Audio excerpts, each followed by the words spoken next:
Hey guys, welcome back to Werner Farms. So as you can see, I'm finally in something a little bit more appropriate for spring now. Finally in a sleeveless t-shirt and finally good enough and warm enough to finally start acting more like spring. But our biggest issue now is, now that the water has, I guess you could say, receded, well, it's gone back up again here at the river farm.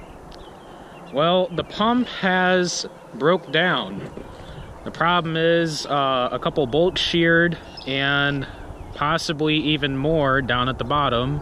So the plan is that we got to lift this completely out and essentially either fix it or rebuild it, because the plan was actually to rebuild it later this summer actually, to come down here with the excavator and lift it out. But since we are in kind of a bind, since our neighbor is as busy as what we are, and we don't have our own lowboy, we can't get the excavator down here to get this fixed, even though we don't plan on planting here for probably a week and a half at least, just because our ground temp is not adequate enough to be planting right now, even because this is probably the second day it's been above 40 degrees, and actually currently right now it's probably about 48, 50 degrees right now as I stand. I'm only in a sleeveless shirt just because it's been so nice out actually today. It was actually almost up in the 60, almost 70 today. So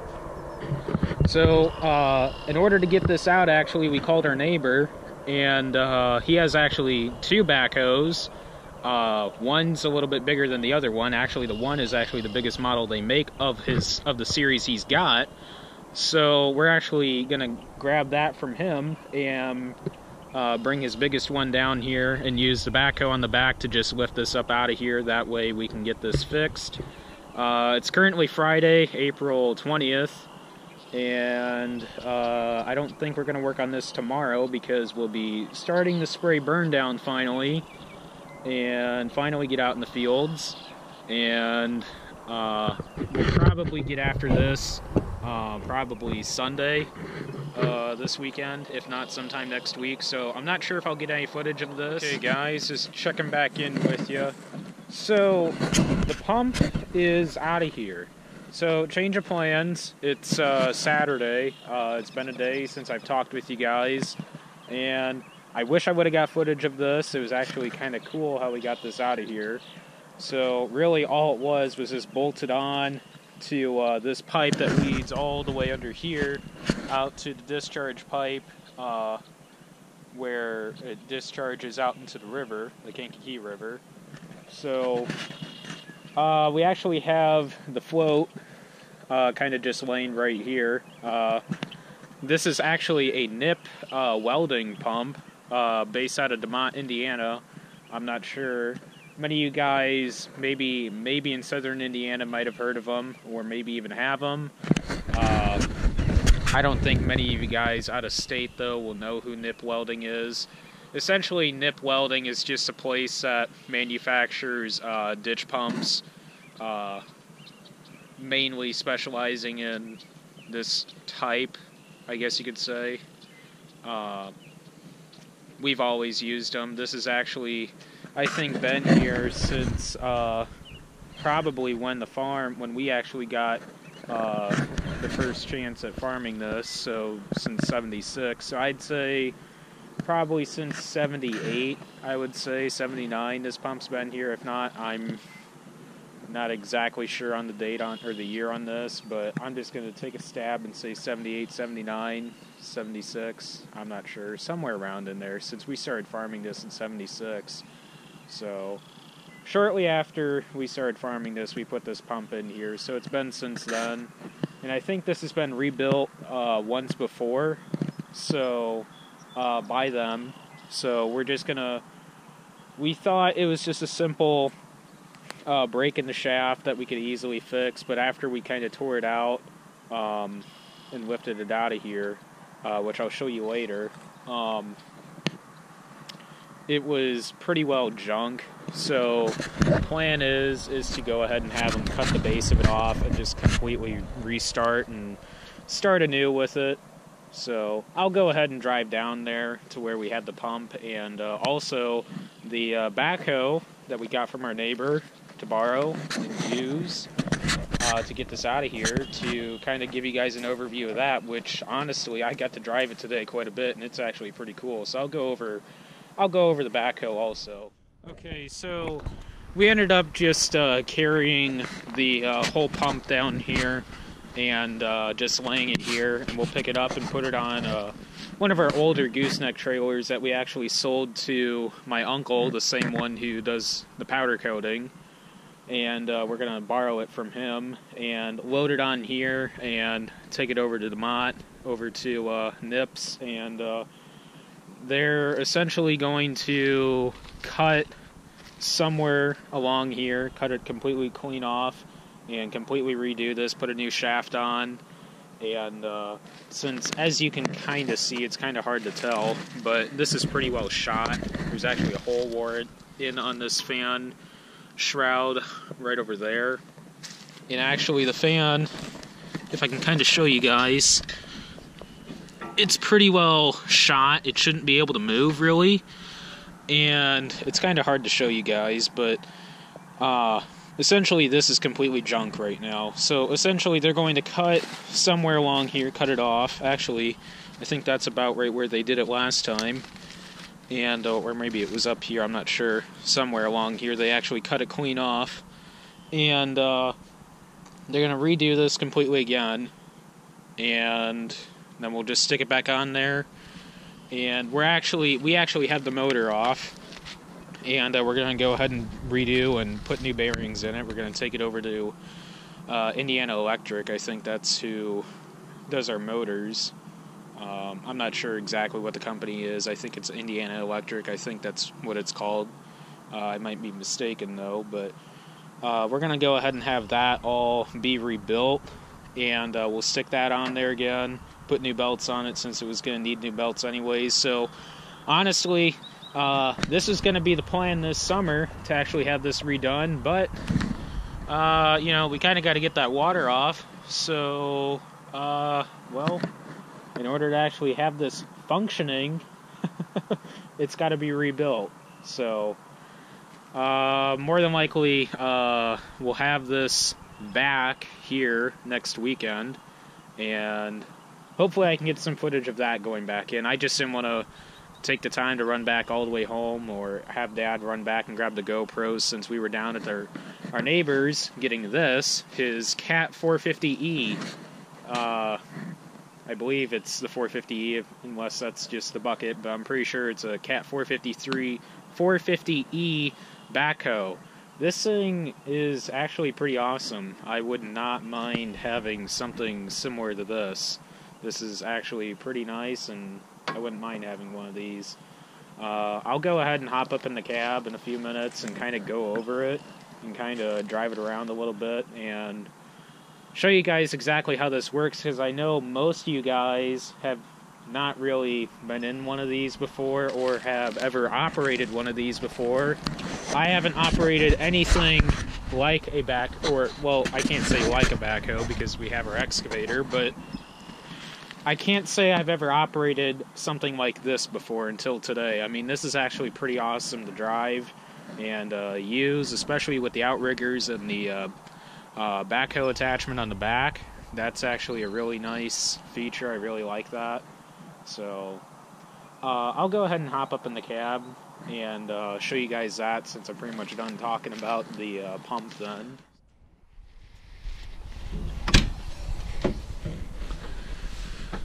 Okay, so this is the 450E on the inside.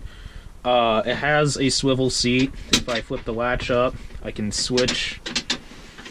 If you unlatch, there we go.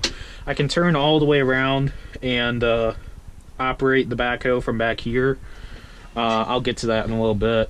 So you have your left brake and your right brakes, and the button or the latch, essentially, to pull the seat down, or the steering wheel. And it's actually kind of hard to pull this down.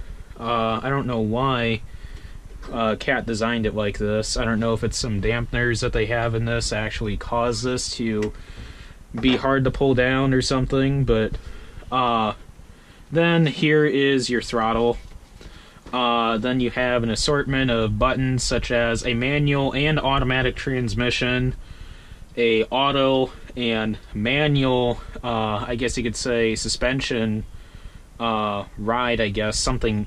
The neighbor didn't really understand exactly what this does, really. It's something to do with the bucket in order to prevent wheel hop while operating down, or while essentially driving it anywhere, really. So he just has it on auto. I'm not exactly sure. If you guys know down in the comments, be sure to let me know, because I'd actually like to know also. You have your horn, you have your differential lock, and you have your four-wheel drive and two-wheel drive. So I'll go ahead and show you guys up here.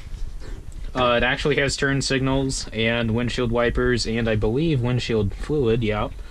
And hazards.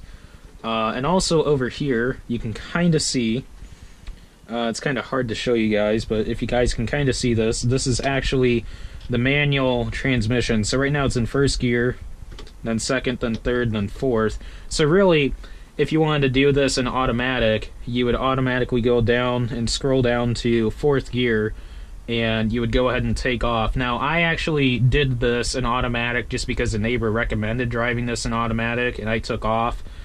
And you actually do not feel any gear changes whatsoever in automatic, I don't think. At least I didn't feel any. So I believe it seemed like it wasn't going fast enough, so I stopped, and I switched it over into manual.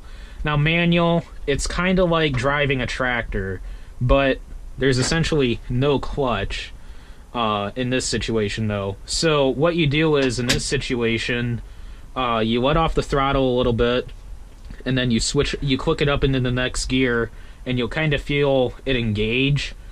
And it's not like a huge like clunk or anything. You'll just kind of feel the tractor engage into the next gear, and you'll just go ahead and continue on the throttle, and then let off just a little bit, and then engage the next gear. So it's not too bad. I guess you could say third and fourth gear is essentially equivalent to D1 or D2, so road gear low and road gear high, if you're talking in terms of gearing in tractors. And then 1 and 2 would essentially be your A or B range in tractors. I'm not exactly sure how fast this goes. This doesn't really give a speedometer for speed at all, so all it really gives is a couple of gauges here for fuel and RPM and such, and the odometer, and that's pretty much it. A whole bunch of light features, also the rear windshield wiper, along with another button that I'm not exactly sure because the neighbor never actually explained what that one does. So also, I actually didn't realize that was out. Your air conditioning and heating, and not sure what that one does. He never actually explained that. But then here is the parking brake. You can disengage and engage that. And then here's your bucket control. I'll actually go ahead and start this up actually, and go ahead and go over this actually a little bit easier for you guys. So there you guys go. You just pull back. It's similar to like how a tractor is set up. Essentially like on a loader, you know, you still have your dump right there, and then just pull back and push down to raise and lower. I'll go ahead and shift it into gear and show you guys exactly what I meant by the gearing then. So I'll go ahead and take off in first, make sure it's in manual then.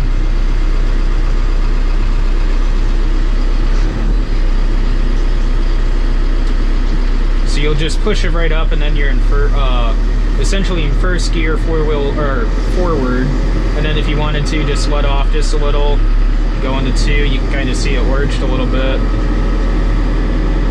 Then let off, go into third, let off a little bit,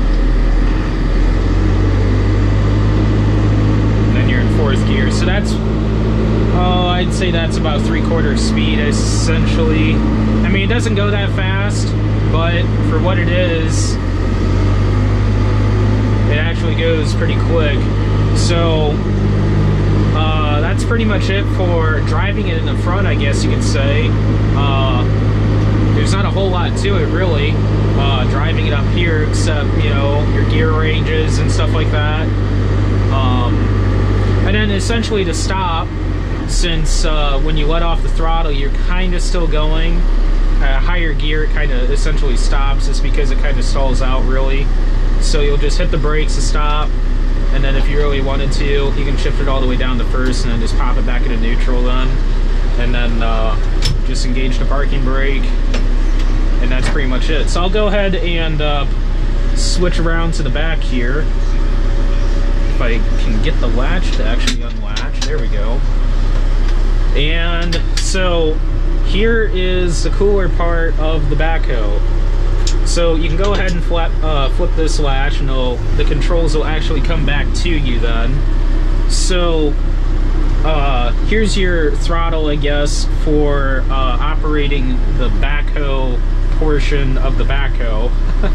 Or the excavator arm, I guess you could say, whatever you guys want to call this. So you can control the throttle back here. That way you don't have a, since you're not operating this from the front anymore. So here are your left and right outrigger controls. I won't put those down right now. And then also down here, if you can kind of see those two red latches right there, that's unlock the excavator, or I guess you could say backhoe arm. And essentially it's just kind of like an excavator, you know, except the cool feature is, if I can actually show you guys this, I probably should have put down the outriggers, but it's not that big of a deal really, as long as you just go slow. I just didn't want to take the time to do it, really. If you see right out there in the arm, if you watch, this actually has an extendable arm, which is really nice, especially for today, when we were trying to get the pump out. Now, it would have been easier with an excavator, but since we weren't able to get our excavator over here, we actually borrowed this, since he actually had the extendable arm on this, and this was actually really nice to actually have the extendable arm to utilize. So it actually came in a lot more handy than what I thought it was going to be. So when essentially you're done running the boom, you'll just go ahead and engage engage the locks, fold up your outriggers, and then that's pretty much it. And then you can just push this all the way forward and flip around back to the front then. So that's pretty much it for the 450E Cat. There's also a door on the right side. Actually, I didn't realize that till about 10 minutes ago when I was filming this. But that's pretty much it. I have no idea what year this is. I know he bought this a couple years ago, I believe. And honestly, I haven't seen this until today. And because my dad was always telling me about how cool this thing was. And I wouldn't mind having something like this, honestly. I mean, this would be actually pretty nice to have and use.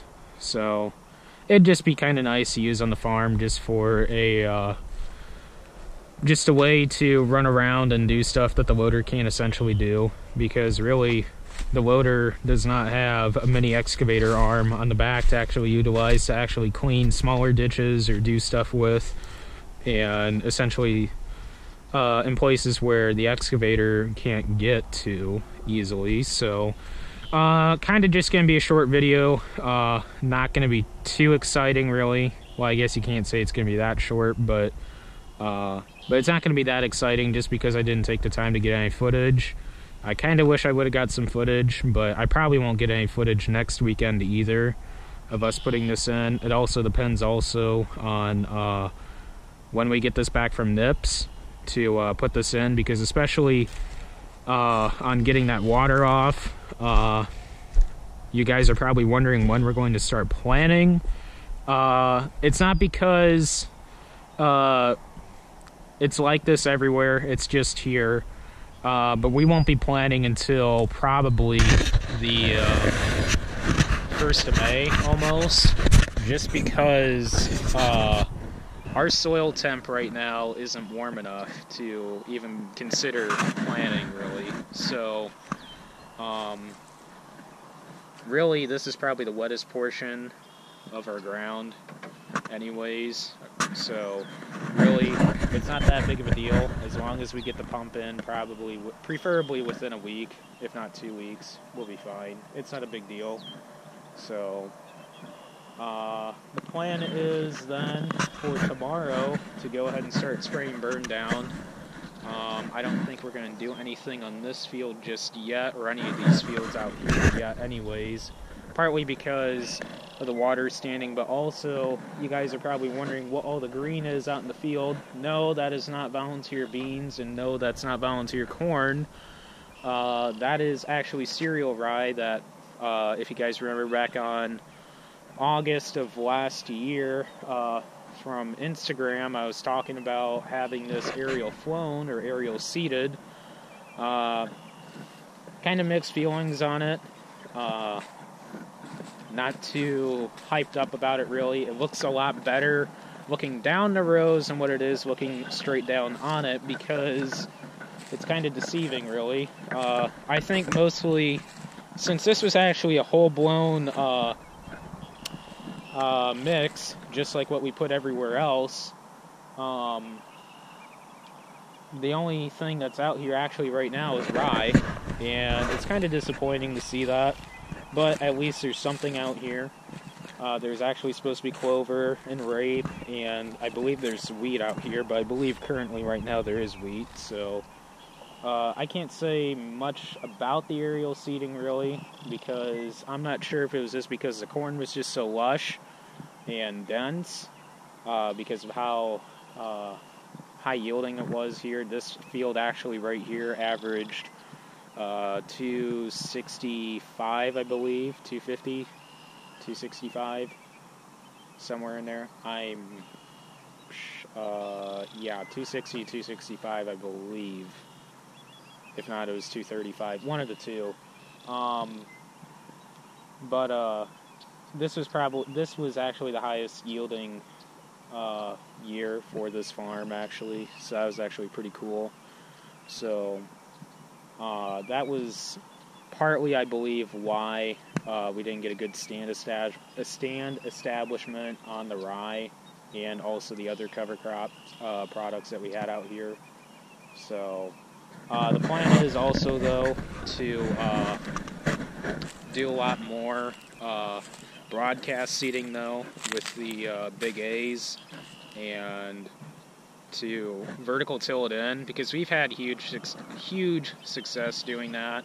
So I'm not sure if we're going to try aerial seeding again, probably not on 400 acres like we did this year, or last year I should say, and probably cut that down a little bit, just because we're going to try experimenting with this a little bit more, just to kind of see why it didn't really work for us, and maybe if there's a better explanation on why. I mean, the only thing I can come up with, and Dad can come up with, is just because it got shaded out and it didn't get a early enough growth establishment to actually produce much of anything except the rye, really, since rye can pretty much grow wherever and whenever, it seems like, in our situation. So we do have 15 acres of our own rye that we have planted, and actually, by accident, the fertilizer guy accidentally spread the entire triangle field, because the triangle field that we have the rye on, out of the 27 acres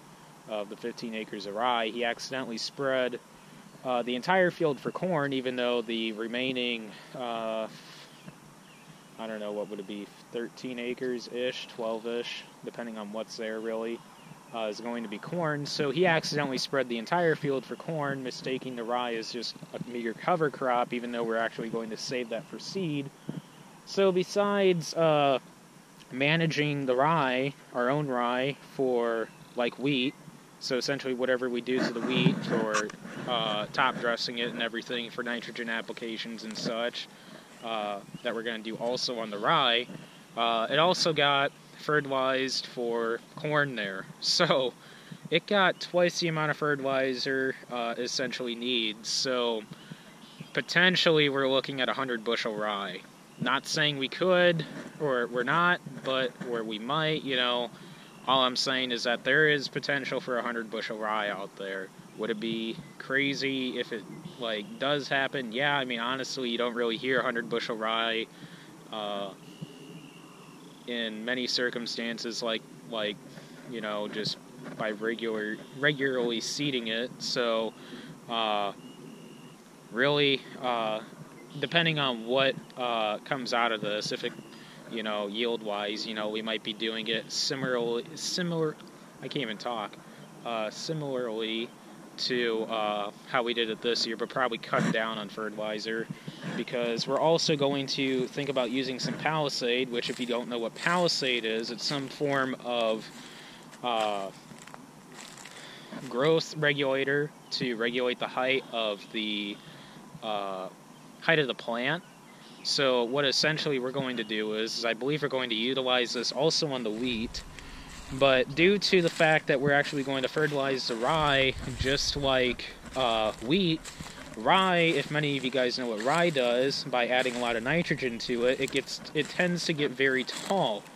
Now, we don't really care much for the straw from rye. Now, actually, a lot of guys in our area don't utilize the rye straw because they feel rye straw isn't as good as wheat. Let me know down in the comments below what you guys' thoughts are on rye straw versus wheat straw. We believe, I mean, we don't have animals, but we just personally believe that, you know, rye straw is mostly, it seems softer than what wheat straw is. So, wouldn't you prefer rye straw then, if it's softer, over wheat straw for bedding? I mean, I have no idea. I mean, you know, like I said, we don't have animals, so I guess let me know down in the comments below what you guys' thoughts are on that too, just because I have no idea. That'd just be a little interesting discussion to have, actually, just because